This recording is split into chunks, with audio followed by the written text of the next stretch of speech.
বাবারে বাবা, কি বিশ্রী রান্না হয়েছে। তরকারিতে কি কোনো জিরে বাটা, আদা বাটা কিছুই দেয়নি নাকি? কই গো রাধুনী ঠাকুর, কোথায় গেলে? এদিকে এসো। বলুন রানীমা। বলছি, তুমি তো রাজবাড়িতে দীর্ঘদিন ধরেই রান্না করছো, কিন্তু ইদানি তোমার রান্না এত বেস্বাদ লাগছে কেন? সে তো আমি বলতে পারবো না, আমি তো আগের মতনই রান্না করি। ছোট মুখে বড় কথা বলছি, আমি কিছু বলতে চাই রানীমা। এই তুই আবার পাকামো করতে এসছিস কেন রে? তোকে কি রানীমা ডেকেছেন নাকি? আহ, কি বলতে চাইছে শুনেই দেখি না, বলো। রানীমা, এখন আর রাধুনী ঠাকুর আগের মতো যত্ন নিয়ে রান্না করেন না। রান্নাঘরে পড়ে পড়ে ঘুমোয় আর তাড়াহুড়ো করে কোনো রকমে রান্না করে দেন। একদম বাজে কথা বলবি না। বাজে কথা না রানীমা, শিলনোড়ায় বাটতে ওনার কষ্ট হবে বলে আজকাল রাধুনী ঠাকুর শুধু জিরে ফোড়ন দিয়ে রান্না করেন। এত বেতন দিয়ে তোমাকে রাখা হয় কি এই ফাঁকিবাজির জন্যে? মানে ভুল হয়ে গেছে। এর যদি এই ভুল করার ইচ্ছে হয় তাহলে তল্পি তল্পা গুটিয়ে বাড়ি গিয়ে ভুল করো, মনে থাকবে? মনে থাকবে মহারাজ। কি হচ্ছে বলো তো রানী? সকালে বাগানে পায়চারি করছিলাম, দেখি মালি একটা গাছেও জল দেয়নি। এই গরমে জল না পেলে যে গাছপালাগুলো মরে যাবে। সবাইকে এবার মনে হচ্ছে বলে বলে কাজ করাতে হবে।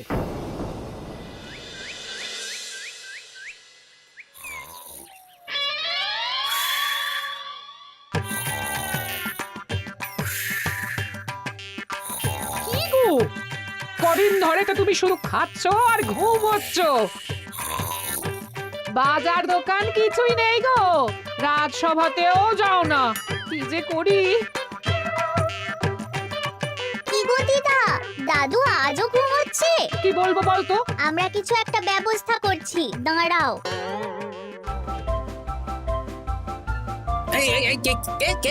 ওঠো দাদু, আর কত ঘুমে? উড়েমির একটা সীমা থাকে। ওঠো বলছি, ওঠো, ওঠো না। আহ, আমি বুঝতে পারছি বাড়ির কাজ, বাজার দোকান এসব না করার জন্য তুমি পড়ে পড়ে ঘুমোচ্ছ। দাদু কাজে ফাঁকি দিচ্ছে দিদা। দে পুটি, আর সরসরি দে দে।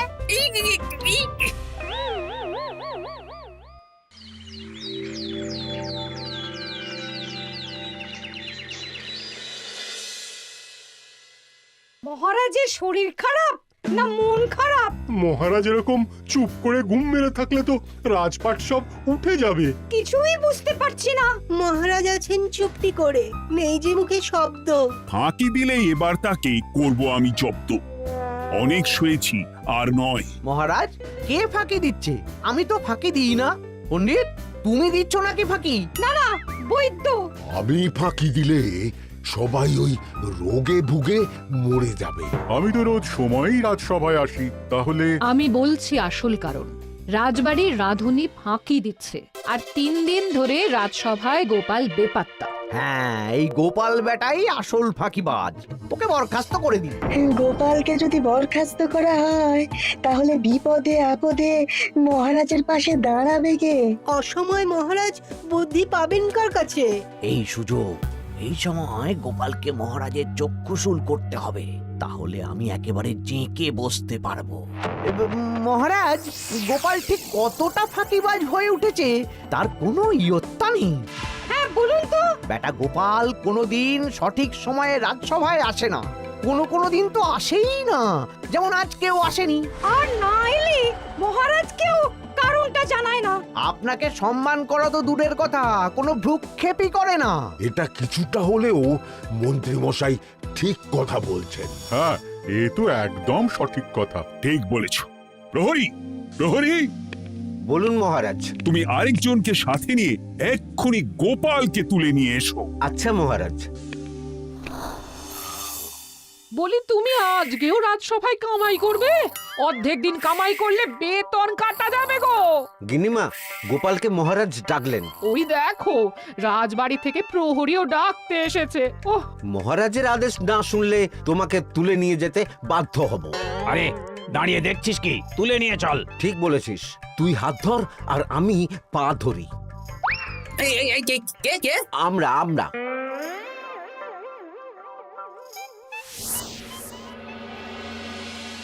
এসব কি গোপাল? তুমি বাড়িতে আছো, ঘুমোচ্ছ, অথচ রাজসভায় আসছো না। কি ব্যাপার? আগে মহারাজ, মস্তিষ্ককে বিশ্রাম দিয়ে বুদ্ধি বাড়াচ্ছিলাম। অনেক ব্যবহার হয়েছে তো, তাই একটু বিশ্রাম দরকার আর কি। আমার পুরো রাজসভাটাই ফাঁকিবাজ। আমি সবাইকেই বিদায় করব, আর গোপালকেও। এই সেরেছে, আমি ফাঁকিবাজ নই মহারাজ। আমি খোঁজ নিয়ে দেখেছি সবাই কম বেশি গায়ে হাওয়া লাগিয়ে ঘুরছে। মহারাজ, আমি তো নদীর পাড়ে বসে শীতল হাওয়া গায়ে লাগাই, তবেই তো ঢেউয়ের মতো আমার ছন্দ আসে। কেউ ফাঁকিবাজ না মহারাজ, আসল ফাঁকিবাজ গোপাল। মহারাজ, আমি যদি দরকারে আপনাকে বুদ্ধি দিয়ে ফাঁকা সময়ে বিশ্রাম দিয়ে ফাঁকিবাজ হই, তাহলে মন্ত্রী মহা ফাঁকিবাজ। কারণ মন্ত্রীর কাজ রাজাকে বুদ্ধি দেওয়া, তা তিনি করেন না বলেই আমাকে দরকার পড়ে। আমি তো ভাঁড়, আমি শুধু হাসাবো, এটাই আমার কাজ। তাতে কি, সেনাপতিও তো সেনাপ্রধান, ও কি যুদ্ধ করে? রাজ্যে শান্তি শৃঙ্খলা বজায় আছে, তাহলে যুদ্ধ করে হবেটা কি? হ্যাঁ, অকারণে পায়ে পা দিয়ে যুদ্ধ বাঁধাবো নাকি? হ্যাঁ, যত সব। যখন তখন বিপদ আসতে পারে, তাই যুদ্ধের জন্য সব সময় সামরিক শক্তিকে প্রস্তুত থাকা দরকার। হ্যাঁ, এটা গোপাল ঠিক বলেছে। সেনাপতিকে তো কোনোদিন সেসব নিয়ে মহড়াও করতে দেখি না। তাহলে দাঁড়ালো 3 জন ফাঁকিবাজ। মূল অভিযুক্ত গোপাল দিন রাত কামাই করে, মন্ত্রী মহারাজকে বুদ্ধি দেয় না, আর সেনাপতি যুদ্ধের প্রস্তুতি নেয় না। এই 3 জনকে আমি বিদায় করব। এই সেরেছে, এ তো দেখছি বিনা মেঘে বজ্রপাত। না, তবে তোমরা যে ফাঁকিবাজ নও সেটা প্রমাণ করার জন্য 12 ঘন্টা সময় দেব। আমাদের কি করতে হবে? তোমাদের 3 জনকে 3টে খালি বস্তা দেব। প্রত্যেকে ওই খালি বস্তা নিয়ে জঙ্গলে যাবে, আর এই 12 ঘন্টার মধ্যে জঙ্গল থেকে বস্তা ভরে আনবে। একটা বস্তা ভরার জন্য 12 ঘন্টা সময়? এ তো খুবই সহজ কাজ। সহজ কঠিন জানি না, যে ফাঁকি দিয়ে ফাঁকা বস্তা জমা দেবে বা কিছুটা ভর্তি কিছুটা খালি আনবে, সে সাজা পাবে। আচ্ছা মহারাজ, আমি বস্তায় কি নিয়ে আসবো সেটা কি আপনি দেখবেন? তা দেখবো না, কিন্তু বস্তা ভরে আনতে হবে। আর যা বস্তায় ভরে আনবে তাই নিয়ে সবাই বাড়ি ফিরে যেতে পারবে। তার মানে বস্তাতে যা থাকবে সব বস্তার মালিকই পাবে। একদম তাই। বুঝে গেছি, ভিতরে কোনো গভীর পরিকল্পনা আছে। প্রহরী, প্রহরী, তুমি এই 3 জনকে 3টে বস্তা দিয়ে দাও। যথা আজ্ঞা মহারাজ। আর বাকি সভাসদেরা আজকে রাজসভাতেই থাকো। ওরা 3 জন আসবে, ওদের বিচার হবে, তারপর ফিরবে। আমাদের খাওয়া দাওয়া তাহলে রাজবাড়ির তরফ থেকেই দেয়া হবে মহারাজ? হ্যাঁ। জঙ্গলে তো যাচ্ছি, কি নেব? গোপাল, আমি বলি কি, তুমি বরং আমার বস্তায় ঢুকে যাও, আমি তোমাকেই নিয়ে ফিরে যাই, ল্যাটা চুকে যাবে। আপনি যদি একা আমাকে বস্তায় ভরে নিয়ে যেতে পারেন তো চলুন। একা? এই সেরেছে। দাঁড়ান, আমি আপনার কাঁধে চড়ে দেখি আপনি আমাকে বইতে পারবেন কি পারবেন না। না না, মুখ ফসকে বলে ফেলেছি, মাথা খারাপ নাকি? তাহলে নিজের মতন থাকুন।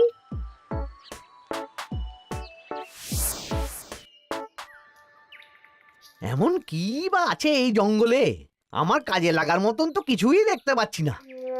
ওই তো ওই দিকটা একটু ছায়া আছে বেশ, ওই গাছের নিচে গিয়ে বিশ্রাম নি। সেনাপতি, অত চিন্তা ভাবনা করার কিছুই নেই। মহারাজ তো আর দেখবেন না আমরা বস্তায় কি ভরে নিয়ে যাব। 12 ঘন্টা অনেক সময়। এখন বিশ্রাম নাও। আপনার ইঁদুরের পেট, আপনি বিশ্রাম নিন। দেখি জঙ্গলে থেকে কিছু ফল পেড়ে আগে খাই, তারপর না হয় ওই বস্তাটা ওই ফলমূলের খোসা আর মাটিতে পড়ে থাকা পাতা দিয়ে ভরিয়ে মহারাজের কাছে নিয়ে যাব। হ্যাঁ, বস্তা যখন বাড়ি নিয়েই যেতে পারবো, তাহলে বনের সব থেকে ভালো ভালো ফলগুলো আগে ভরে নি।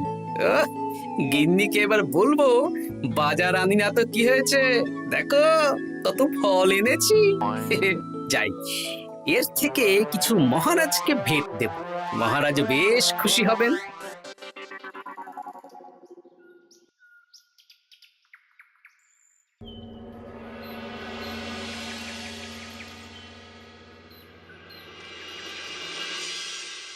উফ, এই এত বড় জ্বালার মতো পেটখানা নিয়ে এই পেল্লাই গাছে উঠবো কি করে?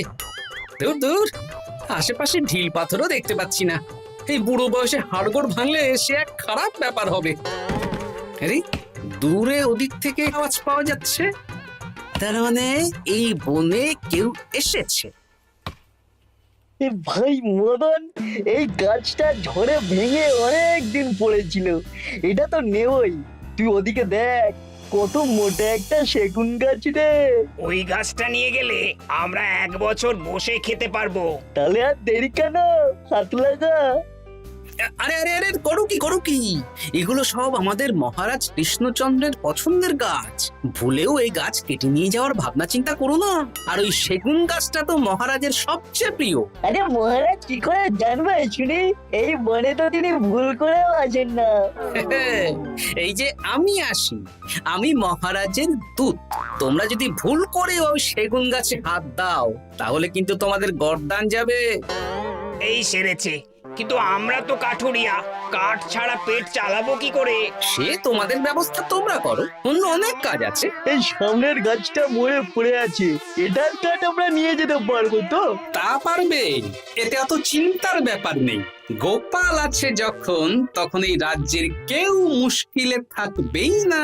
শুধু তোমাদের একটা কাজ করতে হবে। কি কাজ? এই নাও বস্তা। আমার জন্য এই জঙ্গল থেকে টাটকা বিভিন্ন ফল পেড়ে এই বস্তা ভরে দাও, তাহলে মহারাজকে আর তোমাদের কথা বলবো না, বুঝলে? আর তোমাদের যাতে রাজবাড়িতে কোনো কাজ হয় সেই নিয়ে মহারাজের কাছে সুপারিশও করব, কেমন? বেশ বেশ, তুমি তাহলে এখন এখানে বিশ্রাম করো, আমরা তোমার বস্তা ভরে ফল নিয়ে আসছি।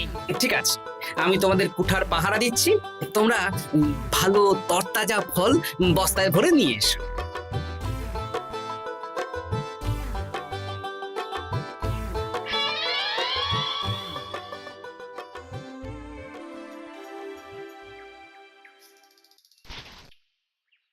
ব্যাস ব্যাস ব্যাস, আমার বস্তায় পাতা ভরা হয়ে গেল, এবার যেতে হবে। আমারও বস্তা ভরা হয়ে গেছে মন্ত্রী মশাই।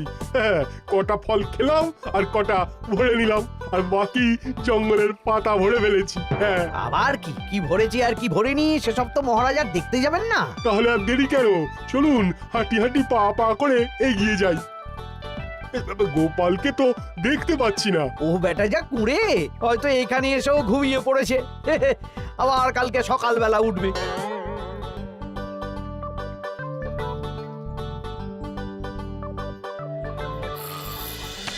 এই যে ভাই, এই যে হ্যাঁ, কে কে? আমরা। ও বলো, বস্তা ভরে এনেছো? হ্যাঁ, ভরে এনেছি। তাহলে চলো রাজসভায় যাই, তোমাদের একেবারে মহারাজের সাথে পরিচয়ও করিয়ে দেবো, আর কাজের ব্যাপারেও বলবো। চলুন। চলো চলো চলো।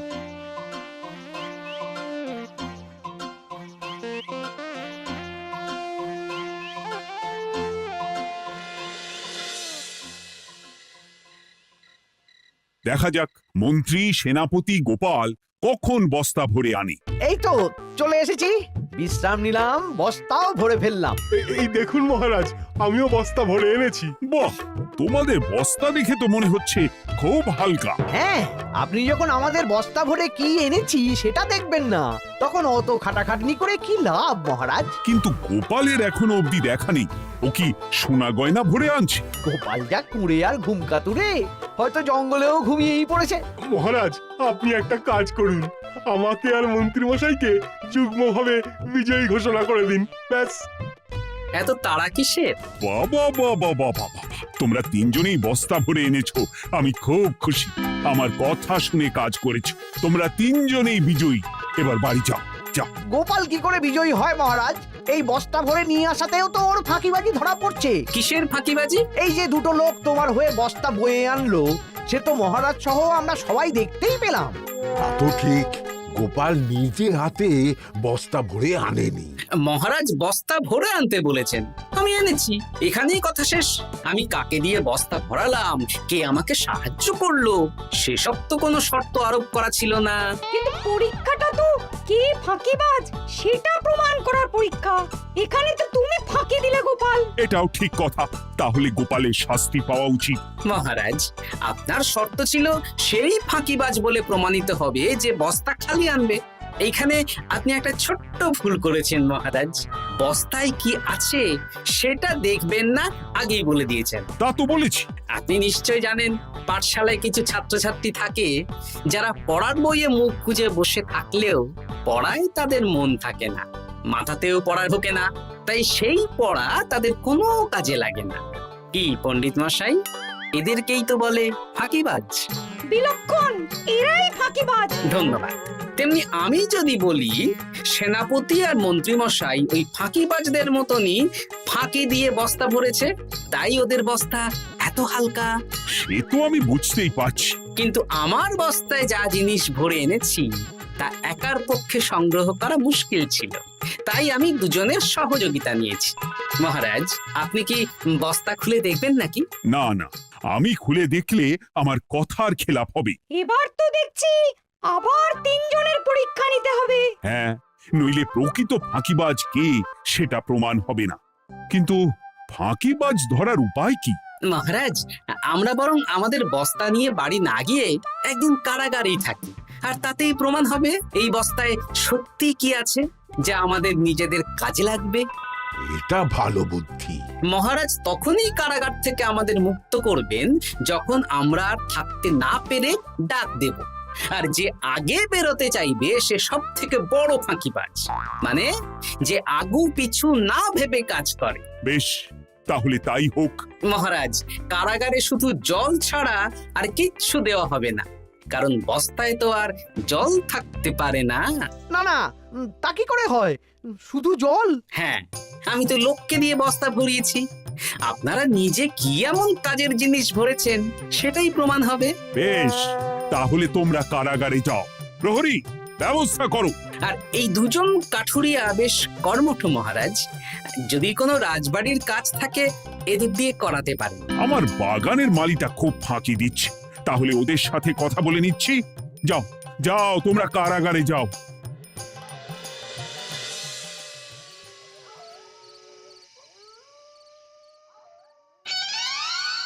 ওরে বাবা রে, কি খিদে খিদে পাচ্ছে রে। দেখি বস্তায় কি আছে দেখি।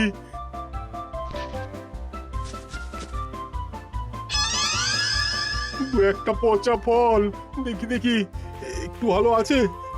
এটা একটু ভালো আছে, হ্যাঁ এটাই খাই, হ্যাঁ এটাই খাই।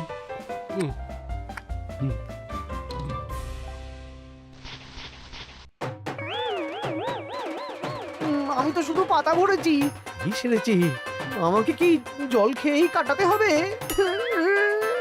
এবার আমি দেখি। আহ, টাটকা ফল আর জল। আমার কাছে যা ফল আছে এগুলো খেয়ে আরাম করে 5-6 দিন কেটে যাবে। ও গোপাল, আমাকেও কটা ফল দাও না গো। ও গোপাল, আপনি এখান থেকে উঠুন, অন্য বাগানে ফুল হয়ে ফুটুন। ফল খাবেন? এখন কর্মফল ভোগ করুন। ওরে বাবা, জল খেয়ে আর কতক্ষণ কাটাবো?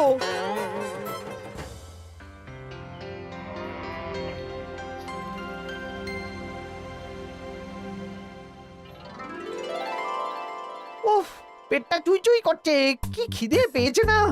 আমি আমি বাড়ি যাব। আপনি বাড়ি যাবেন?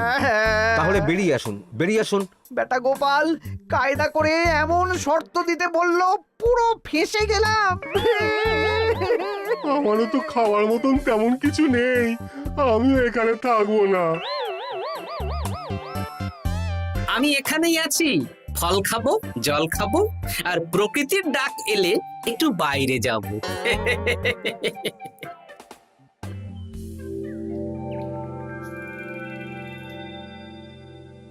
কি তোমরা কারাগারে এক রাতের বেশি তো থাকতেই পারলে না? কি আর করব বলুন মহারাজ, আমরা তো আর গোপালের মতন বস্তা ভরে টাটকা ফল নিয়ে আসিনি।